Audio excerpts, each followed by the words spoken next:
Stang is a former MMA champion whose glory days are long gone. Life's hardships and setbacks forced him to take a job as a driver in a mining company. Every day he puts in long hours driving a truck, tiring, low-paid work that at least lets him afford food and keep up his cigarette habit. One night, while working overtime, he leaves the quarry with a fully loaded truck. Halfway down the road, he comes across a huge rock blocking his path, a common trick used by thieves.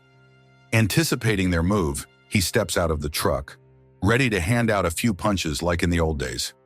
2 seconds later, he hears a noise and goes to investigate, only to find that it's not the worthy opponent he was expecting. Instead, standing in front of him is a child with a stick, ordering him to hand over his valuables and the truck keys. Stang laughs, but before he can finish his laughter, a dozen kids appear. One of them strikes him on the head with one of the very rocks he was transporting. Injured, robbed, and a bit embarrassed, Stang goes to the hospital to get treatment for the wound on his head. However, his best friend Fen, who is a nurse, tells him there's nothing he can do for him.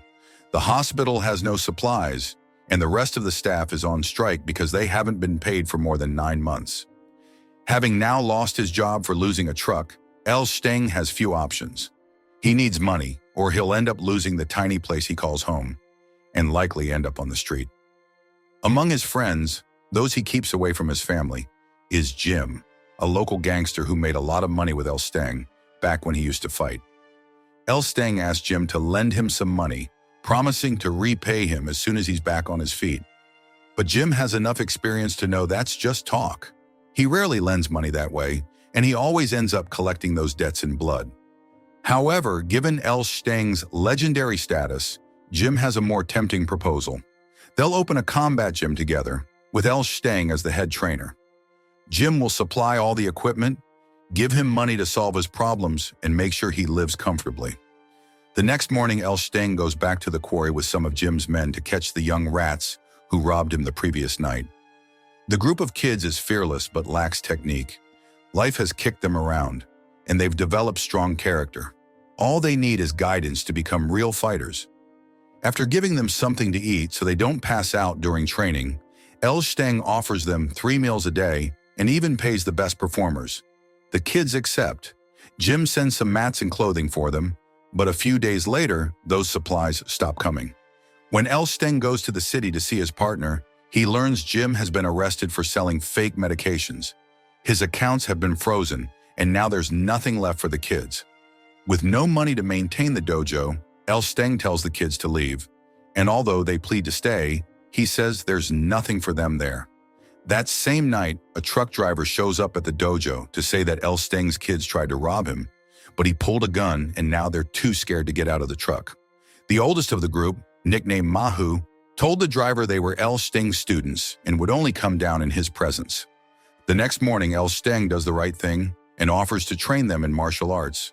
But first, they must all sign a blood contract promising never to steal again and to train hard to become the best. With no other option, the kids sign and thank Stang for letting them stay in his place. Well, his warehouse. Later that day, Stang goes to the city to try to convince his old manager to organize an event for his kids to participate in.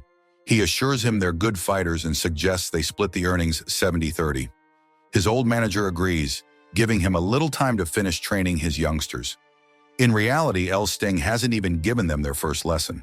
He just sets up a bunch of fight videos for them to watch, one after the other, until they learn the basic fighting stances.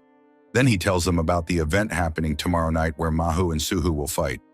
The goal is to fake a real match, since it's all for show, and earn money to eat. When the fight starts, the kids do their best, but their acting is so bad that Suhu gets angry and calls Stang a fraud. To avoid losing the money they've made, Stang yells at them to forget the acting and fight for real. They obey, and they land blows worthy of the ring, sending the crowd in the bar into a frenzy of adrenaline.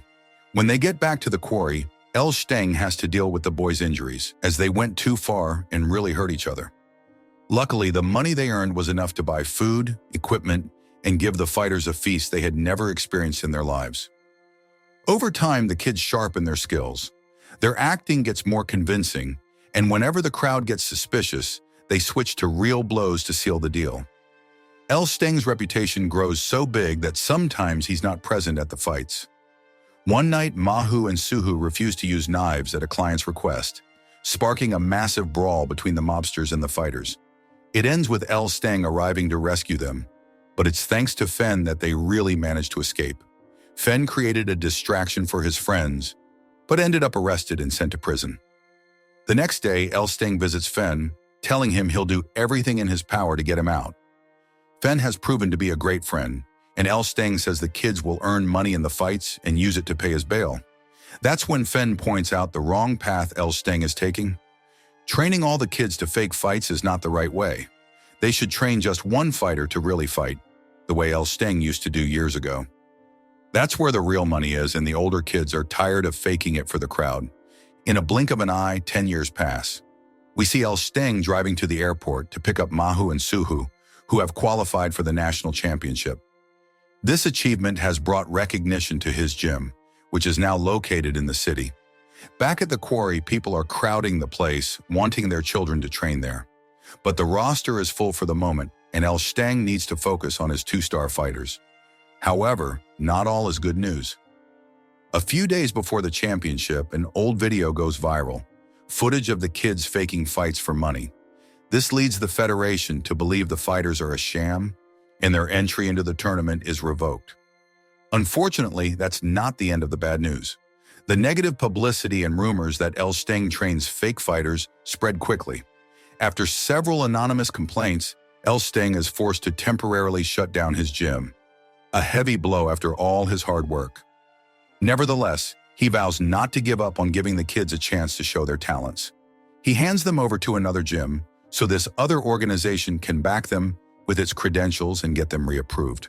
In doing so, Stang surrenders any rights to them, along with his role as manager and his share of the profits. But he doesn't care. He trusts the kids he raised and trained, and knows they deserve to show the world what they can do. However, when Stang tells the kids they will train at another gym, they protest and swear they won't fight for anyone else but him.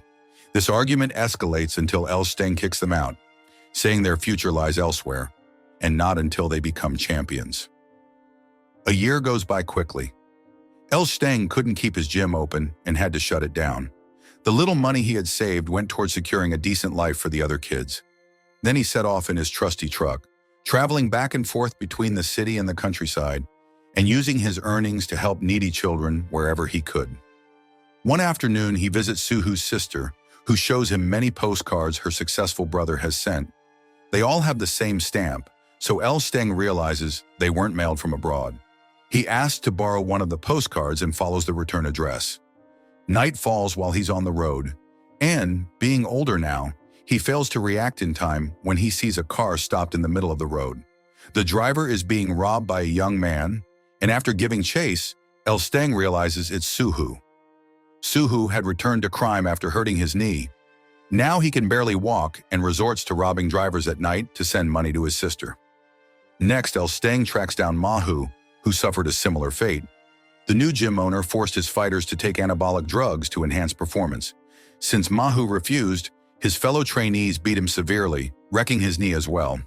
Enraged, Stang goes to the owner's office and gives him a beating, but he's quickly overpowered by the other students, and the owner dislocates Stang's shoulder as punishment. A few days later, Stang uses all his savings to get himself interviewed on TV. There he shares his side of the story, how he rescued these kids from a life of theft and gave them a purpose. Every child who trained under him was one less thief on the street. He also accuses the gym owner of using illegal drugs in tournaments. A few weeks later, Mahu leaves rehab. His knee has healed enough for him to walk. The first thing he does is visit Suhu, who because of his crimes is behind bars. The two brothers sit quietly for a moment, comforting each other with their eyes. Then Mahu tells Suhu that Stang's interview was a complete success. Not only was the other gym punished for doping, but Stang got his own gym back, receiving generous donations. Suhu knows he won't be part of it in the near future because of his decisions, so he makes Mahu promise he'll become the champion of the tournament. They've both worked so hard all their lives, at least one of them should raise that championship belt someday. From that afternoon in prison, Mahu never rested another day. 2 years later, he's fighting for the national title in an arena packed with an ecstatic crowd, with millions more watching, including Suhu from his cell. Mahu becomes the champion he was always destined to be. If you want interesting movie recaps, like, share, and subscribe to follow us for more movie recaps.